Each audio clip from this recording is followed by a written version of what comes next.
Good morning, everyone. My name is Mark ONeil. I'm from Cambridge University Press, and we are very proud once again to be a sponsor of the Maths Association of Victoria, which I will now call MAV because otherwise I'll be here for 40 minutes introducing everything. On behalf of MAV, I would love to welcome all the delegates here today. La Trobe University and MAV acknowledge the Wurundjeri people as the traditional owners of the land upon which this Bundoora campus is located. We pay our respects to elders past, present and future. We acknowledge the Aboriginal and Torres Strait Islander people who continue to contribute to the work of improving Indigenous learning, education and research. The theme, as you know, for MAV 2018 is Teachers Creating Impact, with an emphasis on teachers sharing best practice, new ideas and innovative approaches. I hope you're as excited as everyone I've met so far to hear from leading experts, classroom teachers, and from those of you who are striving to improve what you do every day.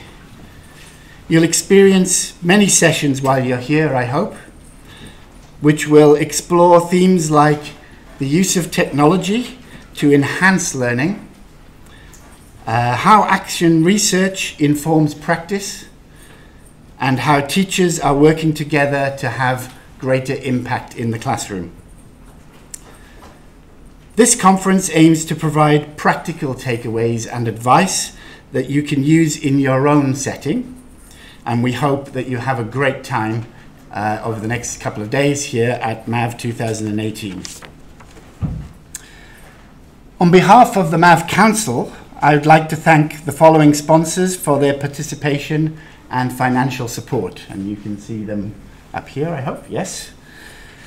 They are Casio, Texas Instruments, and my own organization, Cambridge University Press, who are also the sponsor of our keynote today.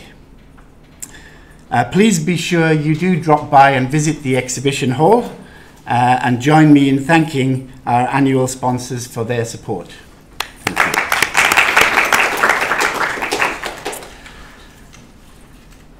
So I'd also like to thank our conference committee and MAV staff for their work in getting the MAV 2018 conference up and running.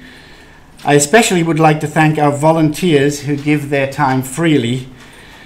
Please look for them in the yellow vests.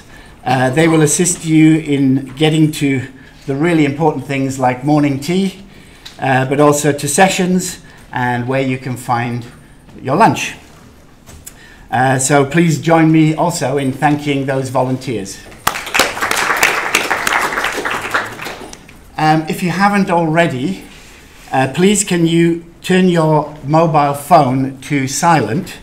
I'm saying silent rather than off because in a second I'll be showing you, or actually you can see it right there, the hashtag for Twitter.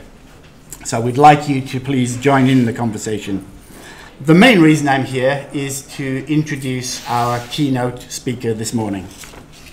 So Cambridge University Press is very proud to be a sponsor of this conference and delighted to be here to introduce your keynote for today, Lynne McClure. Lynne is the director of Cambridge Mathematics, which is a University of Cambridge-wide program bringing together the experts of the university's mathematics department and mathematics faculty and education faculty, Cambridge Assessment and Cambridge University Press, all working together to develop a research-based tool to design connected curricula, classroom tasks, assessment and professional development. Lynne has had a varied career in mathematics education, with experience which ranges from headship of a small primary school to principal lecturer and course leader at Oxford Brookes and Edinburgh universities in the UK. I first met Lynne when she was director of the prestigious Enrich project, which I'm sure you'll all heard of, based at the University of Cambridge. She is the author or editor of numerous books and articles and is well known around the world as a conference speaker and professional development lead. Amongst membership of many advisory groups, Lynne contributes to English national policy through her membership of the Advisory Committee on Mathematics Education. She is currently Executive Chair of the International Society for Design and Development in Education and is a past President of the Mathematical Association. Please join me in welcoming Lynne McClure.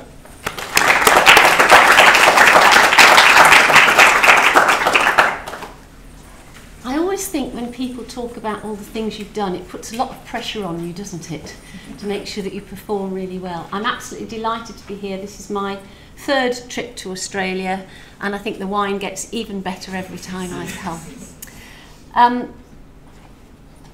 Australians are very friendly people. There's going to be occasions when I'm talking, well, it would be really good if you talk to somebody else. So would you just make eye contact with somebody near you and say hello so that you can have a conversation with them?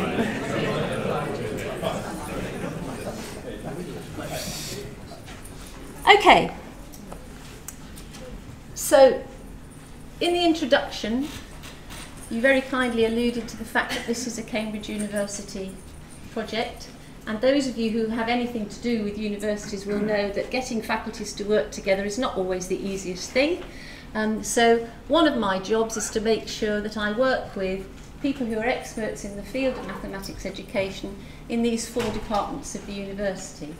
And not only in these 4 departments, but also because maths education actually informs and pervades such a lot of other higher education, talking to other faculties as well, social sciences, and obviously all of the physics and engineering and computing departments too. So I'm very lucky that I have an open invitation to go and talk to all of these people. The framework, I'm going to show you sort of little glimpses of the framework as we go through. I'm not going to show you the whole thing because nobody ever would want to see the whole thing. It's a design tool. So I'm going to show you some little bits of it. And my intention in this talk is to share with you the progress that we've already made, but perhaps more importantly, to seek people who are interested in working with us, finding out what we're doing, and also for me to learn a bit more about the Australian curriculum and the way Australian teachers teach and the things that they find helpful and useful. So apart from giving the keynote, I'm looking forward to the next 2 days of really learning a lot more about Australian maths education. So it's about maths education. So first of all, could you turn to that new best friend, please, and think about what you did this morning and what mathematics you've done since you came into this room. A couple of minutes.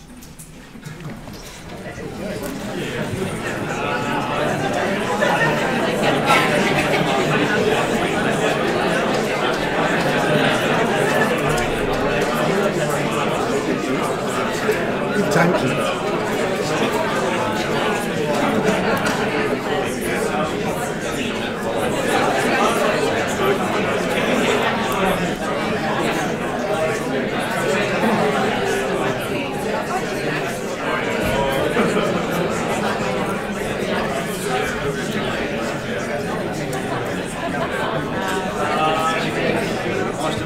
Okay. So it may be that that you overtly use mathematics and you're aware that you're using mathematics, but it may be that the mathematics that you used actually was so commonplace that you didn't even think about it. I'm thinking particularly about things like pouring milk on your cereal, where you're doing some estimating to make sure that you have enough milk and not too much milk, etc. Maybe you needed to get some more petrol for your car. Had you got enough petrol to get here? Maybe you needed to catch a bus or public transport. How did you organise? Was it just pot luck, or did you work out how long it was going to take you? All of those sorts of things which we sort of take for granted. And so the mathematics for everyday life is very important to the Cambridge Maths Framework, because we recognise that whatever we design has got to include things for everyday life so that people can recognise that the curriculum is actually fit for purpose. Of course, we might choose to do some things that are not overt, not hidden, things that we overtly know contain mathematics, and where the mathematics is actually much more obvious. So mathematics for everyday life is really important, and our curriculum is going to include all of that. What about mathematics for work? So here's an entrance exam in 1897 for ladies, because they called them ladies in those days, for lady post office clerks. And obviously there's an awful lot of calculation there, because in those days the only way you could do calculation was in your head or pen and paper. There's a lot of measurements there that we don't use. I'm not quite sure whatever the use would ever be about extracting the square root of whatever that number is. But hey-ho, it might have been seen as one of those sort of target things. If you can do that, it's indicative that you're generally pretty bright. But those sorts of calculations and calculating was a very important part of preparing people for work. If you now look at the average post office clerk now, there's pretty well no calculation. The calculations are done elsewhere, but it's really important that those clerks can estimate to see whether what they're delivering and what they're asking of their customers is a reasonable amount. So estimation is really important, even though all of the calculations will have been done. So we want to include mathematics for everyday life. We want to include mathematics for work. We have to really think what that means. Can we really, in a mathematics curriculum, prepare people for a whole variety of different tasks, or is there some common core of mathematics that we think is really important? In the UK, at the moment, we're just designing some new curricula called T-levels. I think it's bonkers, but don't quote me. Oh dear, this is being filmed. Oh well. There are going to be 11 of them, and they're all going to be identified for particular careers. So there'll be technical ones, there'll be hospitality. And the question there is, what mathematics goes into those? Is there some mathematics that we can pick out that is common to all, or does there need to be some specific mathematics in each one? And the jury's a bit out on that. Those of you who study mathematics as well as mathematics education will recognise the people on the left. All of them very famous mathematicians. Andrew Wiles solved Fermat's last theorem. Miriam, who was the first woman ever to get the Fields Medal, which is like the equivalent to the Nobel Prize in mathematics, and very sadly passed away last year, and Ramanujan, obviously. So a curriculum needs to have stuff in it which is suitable for those people who are going to be the discoverers and the inventors of mathematics too. So we need to put in some really good foundations for those sorts of people. And it's quite nice to think about the makers of mathematics versus the users of mathematics. And although, for example, aircraft what are they called? Controllers, air traffic controllers. Although they do have to have quite a sophisticated understanding of mathematics, they didn't actually develop the tools that they use. Somebody else did that. So we need makers of mathematics and we need users of mathematics. So our first principle about when we're developing this framework is that we need to have something which is totally inclusive of all mathematics. Just because we're at Cambridge University doesn't mean to say that what we're trying to do is to develop something which is for people to get into Cambridge. It's not about elitism, it's about inclusivity. And if you want to read more about makers and users, there's some fantastic reading by Borovic. What's our second principle? Well, it's really interesting. I was working with some teachers yesterday, and we were comparing the aims and the objectives of the UK curriculum with that of Victoria. And one of the words that comes up in both of them is connectedness. And actually, if you look at most curricula over the world, they will say mathematics is a connected set of ideas. The problem is that the enactment of that curriculum is always done in a linear form, and it's usually something like this. So it's quite difficult for the students who are looking at all of the materials that we produce to recognise that mathematics is not a linear sequence with little dollops here and there, self-contained units, but that mathematics actually is a beautiful web of interconnected ideas. And so in our framework, it's very important that we show the interconnections between mathematics. So here's the first glimpse of the framework. We're using a network graphing piece of software, and network graphing uses nodes and edges. So the nodes contain some information, and the edges show the connections or the relationships between them. So here we have 3 different nodes. These are for quite young children, as you can see, but the important thing in this is about the 2 different sorts of edges. So the red one at the bottom talks about conceptual development. So these 2 things would have a link. This is obviously a stylized version. These 2 things would have a link, and the link is that there's a progression, a conceptual development from one to another. And the blue one is, well, there's not a conceptual development between these, but there is a use of. It's developing the use of it maybe in a new context. So our second principle about the framework is that we believe that mathematics is connected, and we're trying to represent it in a way which really emphasises those connections and makes them very clear. What about digital technology? So obviously digital technology is all around us. Here we are, I'm using an amazing amount of it already. We're really interested in embedding digital technology into the framework where it affects the learning. So we're not particularly interested in interactive whiteboards or visualizers or whatever. What we're interested in are the pieces of mathematics that really affect the way that mathematics is presented to the learners. And we know that programs such as GeoGebra allow students to do investigations and to do things that they couldn't possibly do with paper and pencil, which means that some of the information that we have to leave till later on can actually be brought further down the curriculum progression and sort of fracture what is our usual progression, because we can give them experiences that we couldn't have done before. And those are the things that we're interested in, looking at the latest research to find out, can we do something different about the way in which we present things and the order in which we present things. So here's an example of a node. This one is about drawing polygons with technology. And each node contains lots of pieces of information, but the 2 most important ones are the what. So what is this piece of mathematics? And then why is it important? Why have we taken the time to write this? And some of these nodes are really quite small, really quite small, and others of them are much bigger.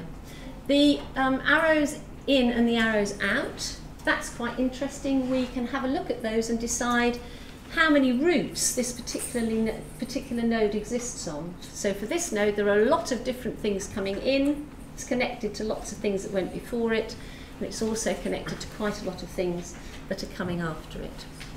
So the idea of using technology is really important.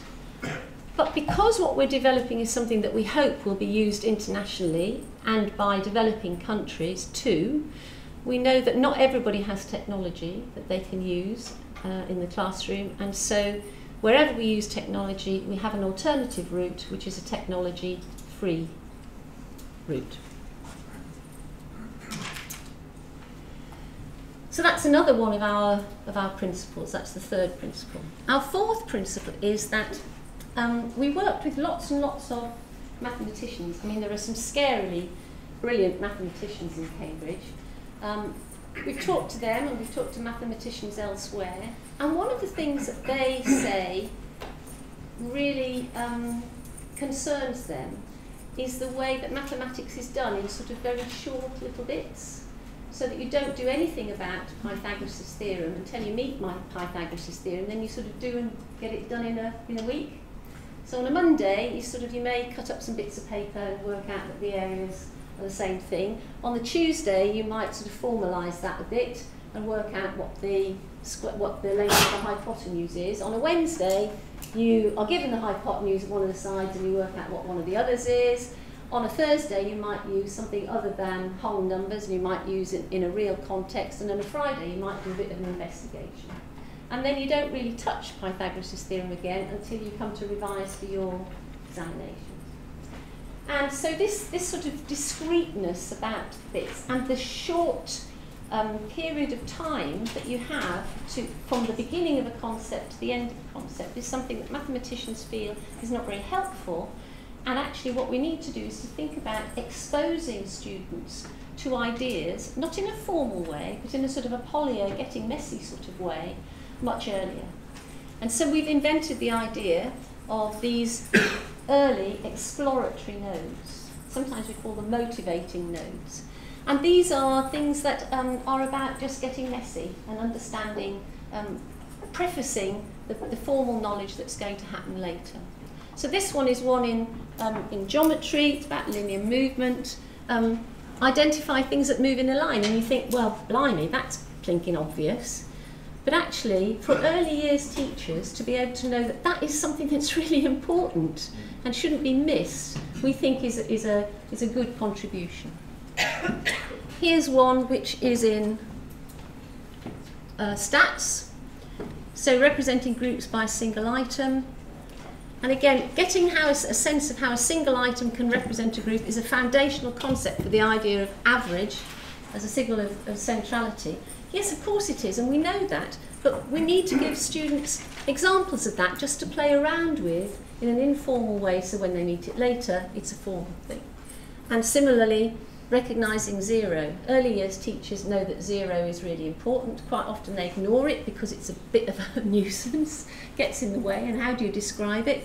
But it's really important to have different language and different models to show what zero is. So, the whole idea of having exploratory or motivating experiences is another one of our principles. We're a university, and it's really important if you're at university that you show that what you're doing is based on research and evidence. I had a very interesting experience about 4 years ago where I chaired the group that wrote the new national curriculum for England, and it was a scarring experience, mostly because there was an awful lot of political interference. And as with governments, I think probably all around the world, although I don't know if we've got a government today, so who knows, one of the things is to show that government policy is based on research and evidence, and actually it really wasn't. The new maths curriculum has bits in it that I think make it better than it would have been if I hadn't been involved. When I work with teachers, I say the good bits are the bits I put in and the bad bits are the bits that the Secretary of State insisted on. But research and evidence is really important, and so everything that we do, we try to support with research and evidence. So we read hugely. I would say that the research and evidence that we use is biased. It's very difficult to read research which is in Russian or in Serbo-Croat. It's easy to read it in Australian. So we do have a bias, but we're transparent about the fact that we have a bias, and we work collaboratively with other people who we hope will put us right if there's really important research that we have missed out. So any piece of mathematics, any node, so the grey one is the mathematics node. This is, again, stylistic, but this is informed by these different pieces of research. And one of the things that we can do is we can take a piece of research, and you'll recognise Doug Clement's name there, I think.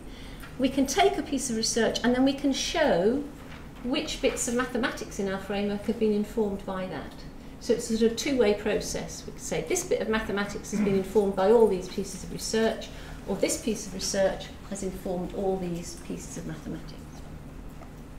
There are some places already that we've discovered that there is no actual published research.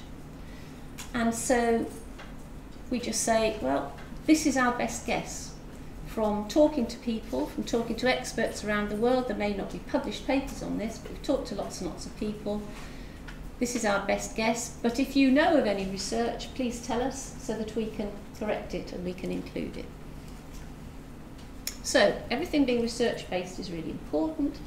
Of course, knowing that something is based on research and knowing how that research has informed something is really important too. So, we've got our 900 nodes, far too many for anybody to look at. So we search for little stories within them. So it could be early understanding of angle, or it could be using different ways of measuring an angle, for example. It might be something like that. This one is about early drawing, and this is what we call a research summary. So this research summary will have a set of nodes which are all about early drawing. And we have 3 different parts to it. So the first part is the literature review, which actually summarises all of the research that we've used. Then there's a picture of the bit of the framework that is referred to in this, which we call a saved search. And this online is interrogable, so you can actually interrogate it. And then below it, we've got what are the implications of that research that we read for the framework? How have we interpreted it, and what decisions have we made based on that research? And then at the bottom, there's a list of the significant influences and the supporting influences. And again, those are live links when we're on the web. So we've got these 5 principles, and there's a sort of a overarching principle about transparency and collaboration and connectedness. So maths for everybody, connecting things up, digital technology, these early motivating experiences. And I was talking to some colleagues at VCAA on whatever day it was I got here, Tuesday, and they were saying that's a really bad diagram, because the impression it gives is that early motivating experiences are done with very small children. But actually, early motivating experiences could occur any time. It just means that you're giving students an informal way of getting messy, and it might be that you do a lot of messiness just before you start introducing the idea of calculus. It doesn't have to be just with early students. So I will change that when I get home. And the research and evidence. Would you like to talk to the person next to you for a minute and just think of any questions that you have so far, and then we'll see whether I'm going to answer them in the next little bit. So just a moment. Reflect on what you've just heard.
That occurs, and then by the time we've got to the end of the talk, I go, oh, I can't remember what the question was now. Besides which, I think it's quite nice to break up this single voice at the front with you actually having a conversation too. So I'd like now to show you something more about the detail of the framework. This is the principles on which it's based. The overarching one from that is transparency, collaboration and cooperation. So here's a node. This one's about identifying, comparing and ordering by length. You can see that you've got 3 arrows going in, so not that many going in, but it goes to quite a lot of different nodes going out. And you can see what the what is and what the why is. And that's really for teachers. It sort of encompasses what the sort of kernel of the mathematics is. But that's not going to be much use for actual classroom practice. So what we do now is we have a way of enacting that mathematics. And we were absolutely delighted to work with the Shell Centre in Nottingham, where those of you who've read much about maths education research, you'll know that Malcolm Swan, who very sadly passed away last year, worked. And Malcolm had developed a framework for task design. And before he died, he came and worked with us quite a lot, and he agreed that we could use his work and adapt it very slightly. So Malcolm would say, if you want to find out whether a learner has really understood a piece of mathematics, they need to be able to act upon it in a variety of different ways. And he identified 8 different possible ways that it was possible to work on a piece of mathematics. And with his permission, we added a 9th. So our 9th one was estimation. So Malcolm didn't have anything in about estimation, and we felt that estimation was actually really important. Is this answer fit for purpose? Is it the sort of thing that you might expect?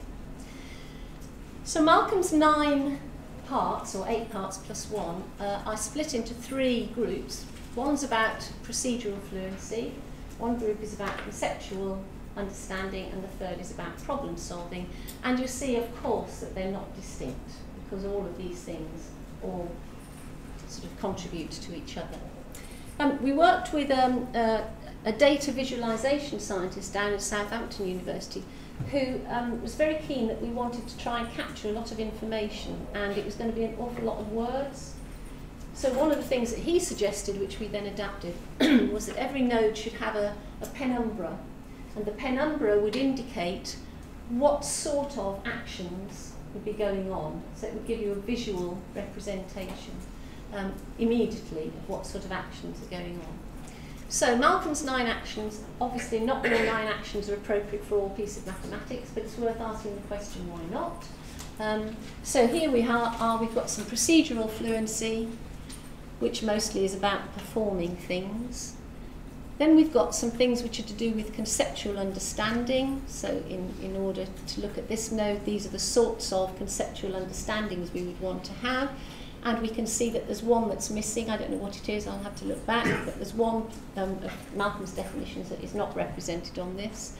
And then we've got solving problems. And we can see that 2 out of the 3 are solving problems. But when we look at that, we can see just immediately that conceptual understanding is a really big part of it. So every node, when we hover over it on the framework, we can see this information.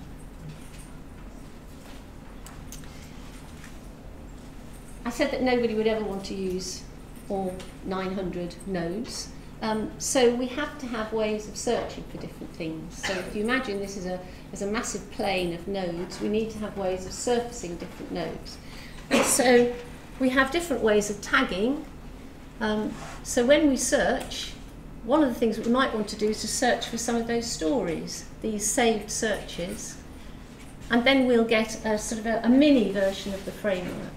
And you can see here 3 different sorts of nodes. So the green nodes we've already seen, those are the early motivating experiences. The grey nodes really are just sort of standard nodes, they're ordinary ones. But the landmark nodes, we think, have something very different about them. The landmark nodes are places where we feel that the whole is greater than the sum of the parts, that something significant happens there that brings lots and lots of things together. And we see those as places where we might particularly want to do some summative assessment. So landmark nodes, already people that we're working with in assessment, who design assessments, think that this might be a very useful way of surfacing all of the landmark nodes. So you imagine now that all of these 900 nodes are on a massive great plane. And underneath it, we have a research plane. So every piece of research that we've got links either to one piece of mathematics, or it might link to more than one piece of mathematics, or we might have one piece of mathematics that is linked to several pieces of research. So we've got a one-to-one, a one-to-many, or a many-to-one correspondence. And that's really important. That gives us our sort of academic credibility in terms of the actual mathematics content. Our academic credibility in terms of the ontology and the structure of the thing is in a whole different area of education research. I'm not going to really talk about that today, but it's obviously another part of what we do academically. So those are two planes. Obviously they're not really planes because it's network graphing, but this is the best visualization that we could come. We've tried all sorts of ones. We think this is probably the best. So we've got the mathematical content, we've got the research base, and above it we will ultimately, and we've just got some trials going on, have a task base. And I don't know what the word task actually really means in Australia, but in the UK it can mean anything from a task, a classroom task that you do, or it could mean an assessment task, a formative assessment or summative assessment. And so I'm including all of those here. Actually, there will be different layers amongst it, some for classroom, some for formative, some for summative. But for the purposes of demonstration, so it doesn't get too complicated, I've put them all in one. And we've identified three layers of, three sort of levels of granularity of these. So some tasks, we think, will be linked to only one of Malcolm's 9 actions. So they'll be quite small tasks, possibly about performance, might be about fluency, but there will be some tasks that are that level of granularity. There'll be some tasks that actually link to the whole node. So they are tasks that bring together lots of different ways of acting upon that piece of mathematics. So as many of Malcolm's 9 ways of acting as are relevant to that particular task. And then we may have a task which actually links to nodes which may be connected to each other or actually may be really quite unconnected, sort of bigger problem-solving type things which bring in maybe 1 or 2 different areas of mathematics where we know it's really important that students can work across and not get stuck in a silo with a particular piece of content. And when we were talking at VCAA on Tuesday, we were saying, gosh, those are sort of quite crude granularities. But we think that probably having 3 major sorts of granularities and then having differences between them, because you can think of other ways that the task could be connected, is probably less confusing than having a whole variety of different granularities, 9 or 10 different granularities. But of course, the people who are going to give us feedback on that are teachers. So those are tasks. And last in our current set of planning, and this is my role for this next year, is to develop some examples of a professional development layer. So you can see that a professional development layer would obviously link to the mathematics, but it would also link to the tasks, and it would obviously also link to the research base. I just haven't put all of those in because it looks a bit complicated. The idea being that all these 4 things are connected, and you can connect any one of them to any of the others. It could be that a professional development task addresses just one small bit of the framework. It could be that we have several different PD tasks that all relate to the same task. Piece of mathematics, or we might have several pieces of mathematics, a little story that are related to by one piece of PD. And we imagine that PD will be digital and it'll involve video, etc. Don't quite know what it's going to look like yet. We're looking at some virtual reality stuff, which I think is horrendously exciting. Who knows? So we've got these 4 layers. And the idea is that these are now capable of being connected. And we know that that's really important because one of the things, if you look at all of the research on curriculum enactment, the thing that really supports curriculum enactment is if these 4 things are really all connected, if they're designed at the same time, and if they're actually based on the same sort of foundation. And in the social sciences research, this is known as a boundary object. A boundary object is really important because a boundary object allows different combinations of people to look at the same thing from different angles and to surface things, but actually they've got the same basic structure underlying it all, and they use the same language. We think that's really important. So we hope that this is going to be one of our contributions, that having a boundary object that different people can use and look at, we think is really important. And so who are the people? So obviously the most important people are classroom teachers, because if this isn't going to be useful for classroom teachers, then really it's not worth doing. It's got to be, got to have some impact in the classroom. But in a way, the classroom teachers are at the top of a sort of a hierarchy.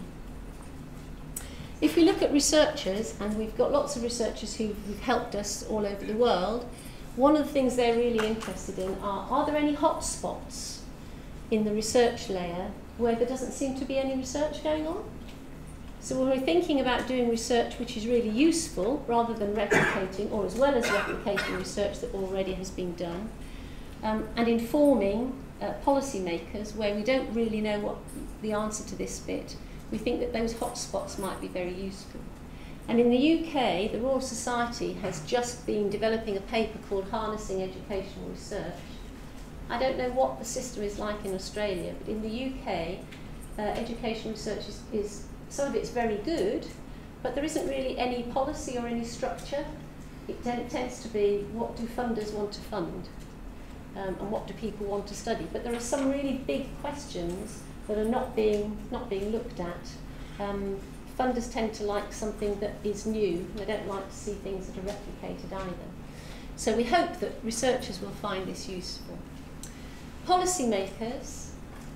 So we've been talking with policymakers internationally. Sadly, I'm going to Mauritius for 2 weeks to go and inform them. It's a very hard life being the director of Cambridge Maths. Talking to policymakers about what is it from this that they can take, that they can surface, that will suit their needs.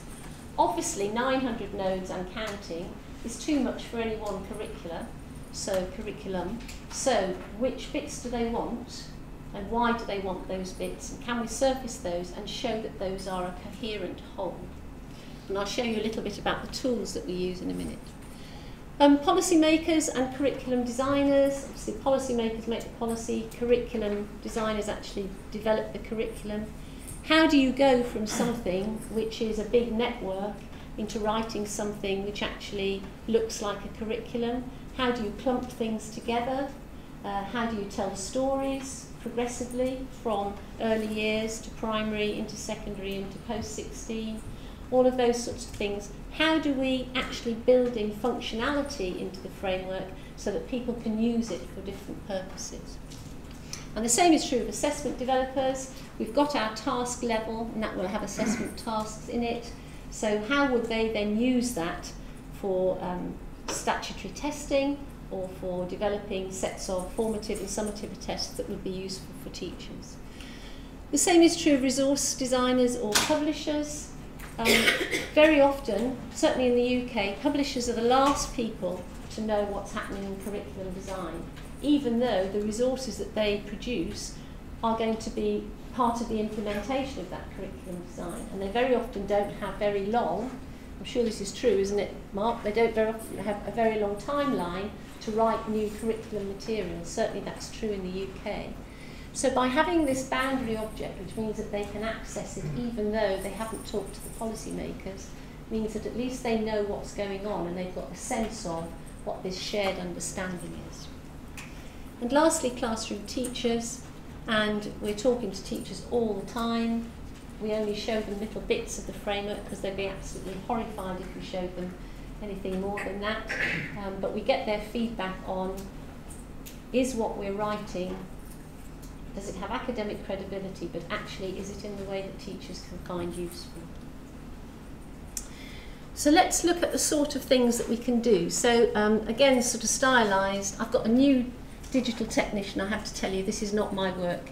I did a PowerPoint and he said, I'm sure I can do something better than that, Lynn. So all these clever animations are nothing to do with me. They're all Ray's work.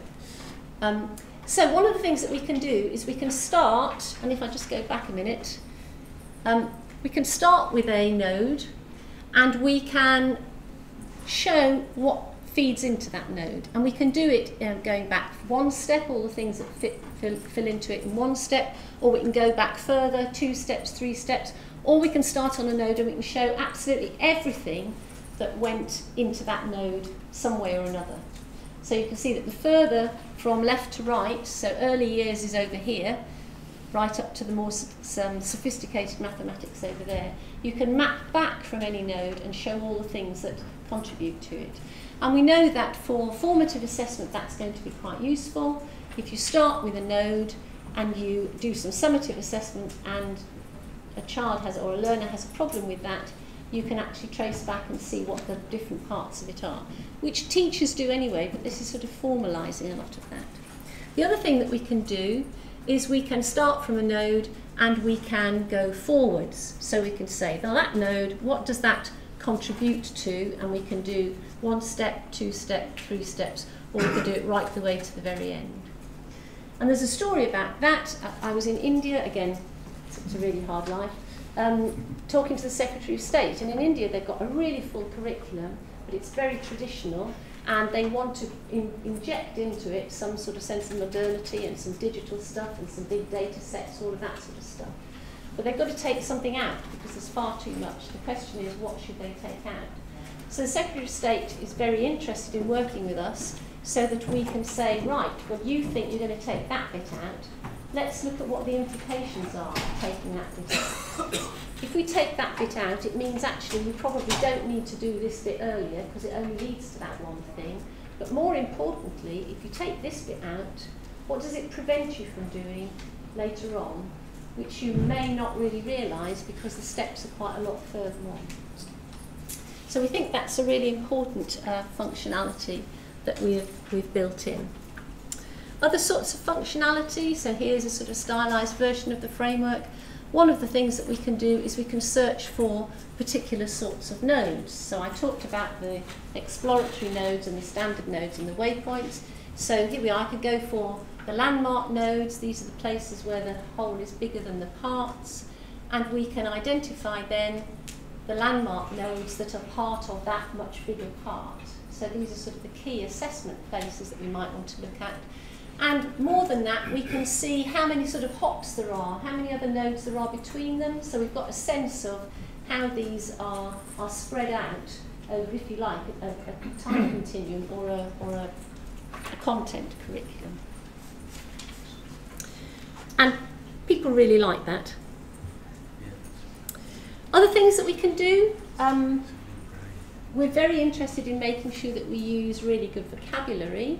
Vocabulary is quite a problem because this is going to be international. People use different words. I learnt the word pronumeral yesterday. I'd never heard of that before. So you distinguish, don't you, between a variable and a pronumeral. That's such a good idea.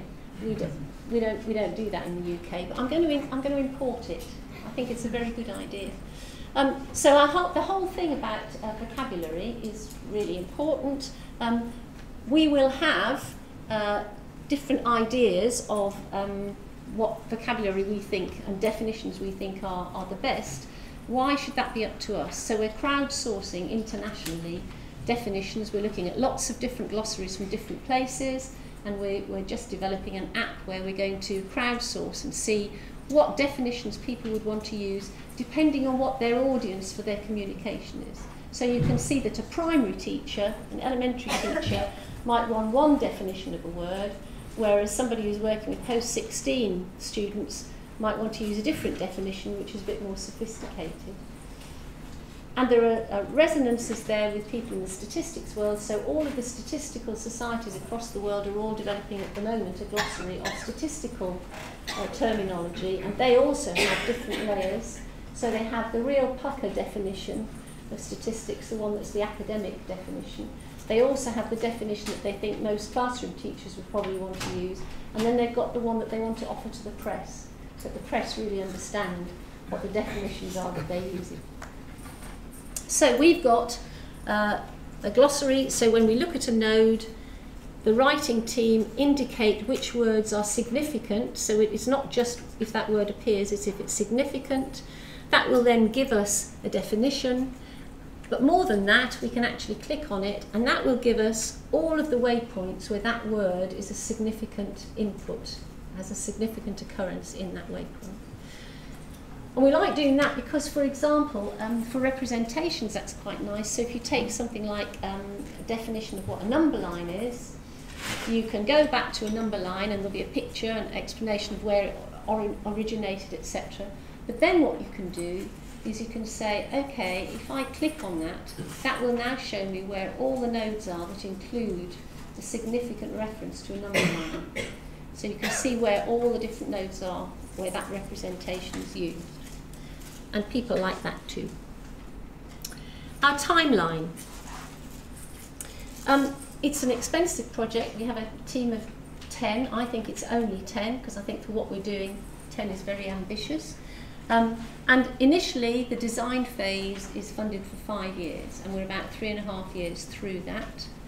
The last time I came, when I spoke at AAMT, I knew that I was going to be director of this project, but everything I said was pretty well fictitious, because I had no idea of what was actually going to be done.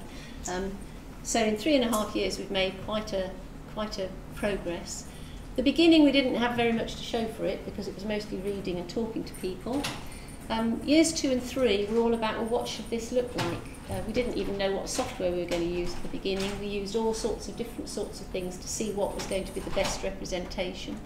So developing what all the different parts of the structure were, what the ontology was, the structure and the functions and the content started to be written then.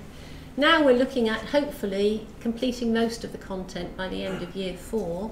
And at the same time, we're doing some case studies. And the case studies are really important because they're a sort of proof of concept of whether this is going to be useful in different ways. We can't possibly finish it all in 5 years, populate it all in 5 years. There's far too much work to populate all of those 4 levels. But what we want to do is to have some senses of, if you cut through all the 4 levels, can we show all the different bits of a sort of a slice through to show that the proof of concept works. So our case studies at the moment, we're working with an international group called ARM, who design microchips, and they have seconded somebody to us who is using our framework to see whether we can map computational thinking, so to see whether our ontology and our structure is good for any other subjects. If we can do it for mathematics, is this structure any good for physics? Is it any good for language? I suspect it's not so good for language, but I can certainly see there might be possibilities of using physics, in which case it's going to be a very useful tool.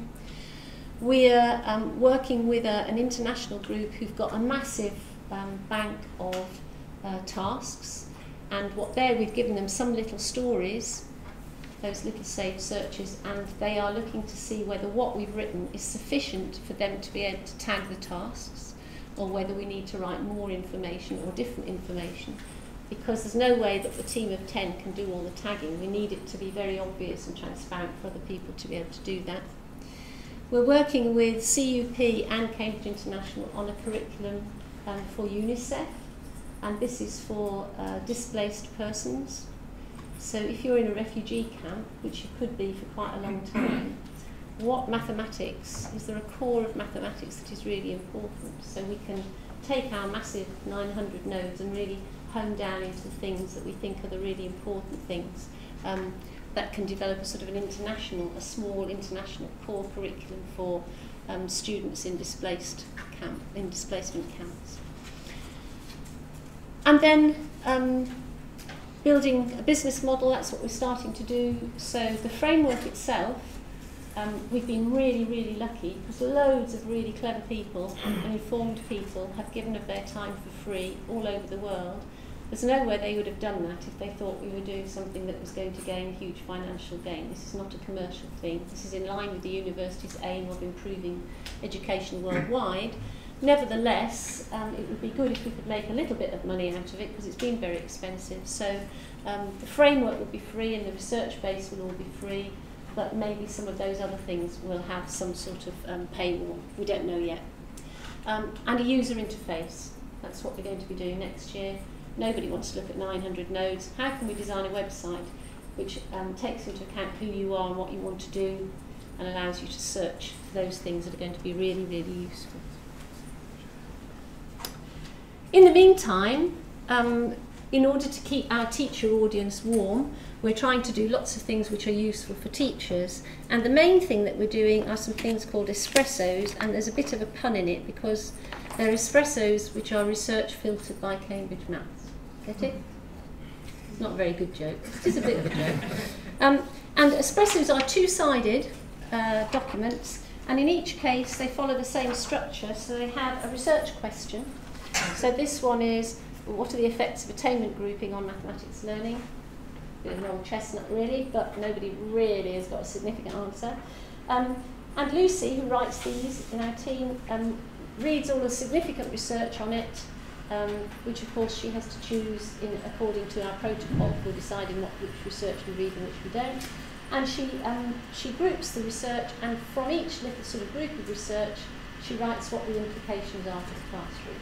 Because actually knowing what research is great, but actually knowing what it means for your classroom practice is even more important. And then on the back are all the references that she's used.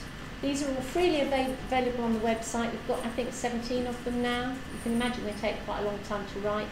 But if you go on the website, all of these references are all hyperlinked, so you can go to them straight away. And we know that lots of master's students actually find these quite helpful as a way in some of the research questions. And I've got some of them here. I've only bought 3 or 4. If you want to come and collect a couple of these, do. You'd be very welcome. But they're all downloadable from the site. So we're working a lot in the UK framework, but we know that lots of people are using them internationally too, to try and link the educational research with practice. That's a really big thing in the UK. We've just got new College of Teachers, and the big story in the new College of Teachers is that teachers need to be research and evidence informed. We also are unique in maths education organisations in that, that just tells you about Espressos, in that we write a blog every Friday. Every single Friday we publish a blog, and they are in 6 different sets, 6 different groups. The teaching maths ones are written by the writing team, and they are a little idea for the classroom that has come out of the research that they've been reading and thinking that they've been doing. Considering the research are sort of little, quite often linked to these, saying a little bit more about why we chose what research to do whatever. Interviews and intersections, we've got a lovely group of interviews, and I know in Australia, I think you're ahead of the game anyway, looking at how mathematics is used in different jobs. So we've got interviews with, recent ones are a midwife, we've got a zookeeper, we've got somebody who designs shoes, we've got a bricklayer. These are people who all use mathematics, and they're just answering questions about what mathematics that they did in school. Is there anything that they did in school that's of any use? And often there is, of course, but they didn't realise it until they had to think about it. Other intersections are with eminent mathematicians or mathematics educators talking about their own experience of mathematics. And we've just started a new section which is about young and upcoming mathematicians, those who are just beginning to really show their hand in the research phase. Mining for maths are sort of philosophical things. Events and takeaways, I usually write those. Those are the ones, just sort of a bit of a report of interesting things. If we've been away, so when I did a study visit to Japan, I did quite a blog on what Japanese mathematics classrooms look like and how they compared to the UK ones, and then policy and big ideas. So again, those are free. It'd be really good if you wanted to have a look at those. And last but not least, we have a newsletter which comes out about every 6 weeks, 8 weeks, whenever we've got something to say, really. We don't send one out just for the sake of sending one out. If we've got something significant, there'll be coming out just before Christmas, and you'd be very welcome to sign up for that if you wanted to. I have put some postcards, I think, at the back, if you wanted to take, one of those. But thank you very much for listening. You've been a very attentive audience. I think I've probably gone through a huge amount of information very quickly, and I think we've probably got a couple of minutes for questions, if anybody has anything burning before you go and get your cup of tea. Yes, Mike. You were talking, you were talking about your landmark nodes. Do they map and compare with threshold concepts fairly tightly or not? There is quite an overlap. There are some which are slightly different because they tend to be more procedural. Yeah. So it means that you can actually do something rather than you understand something. But yeah, there's quite an overlap, which is what you'd expect, I think. You know, lots of things all come together. Anybody else? Yeah. Do do you envisage this being used within schools as a tool to make that curriculum less of a topic, we hope so. More of that story? Yeah, we hope and so. will you be rolling that out as in professional development for teachers to actually know how to use that? Yes. Is that the idea all over the world? Yep, but you can imagine that's quite a big job in order to translate it so that there is enough information there for it to be useful, but not too much information. Because one of the things that being a teacher is, there's no shortage of information, is there? It's having focused information to answer the question that you want to answer, which is the important thing. Have you been involved in the IB redevelopment of their curriculum for the DP programme? No, we haven't been involved. They keep it quite secret, the IB. Oh, yeah. But we do talk to people in the IB. We know that they're very interested in what we're doing. Obviously, the current iteration is not informed by this at all, but we hope that maybe the next one will.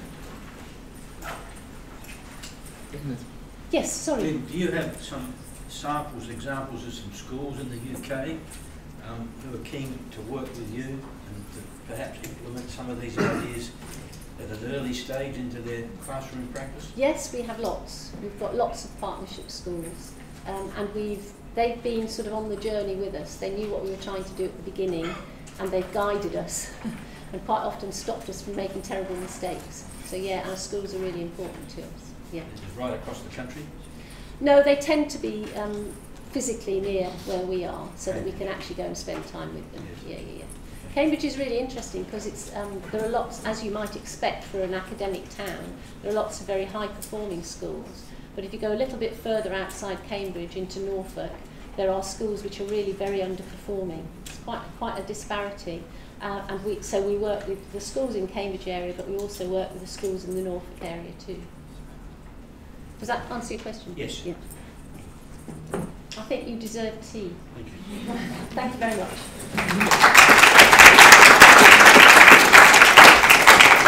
much. Before you all run away, can I just, on behalf of MAV, and while you're all still here, MAV has a small gift to present to Lynne to say thank you very much. So thank you very much, Lynne, for what I think was a wonderful presentation. From my point of view as the Managing Director of Cambridge University Press, we already provide teachers in Australia with links through our interactive materials to enrich, which came from my first set of meetings with Lynne. Now I'm looking at everything that we've looked at today and thinking, right, now how are we going to get that into some of the Cambridge University Press Australian mathematics resources, so that we can push that out to you guys and you can feed back into the whole program. So thank you, Lynne, for an absolutely fascinating talk.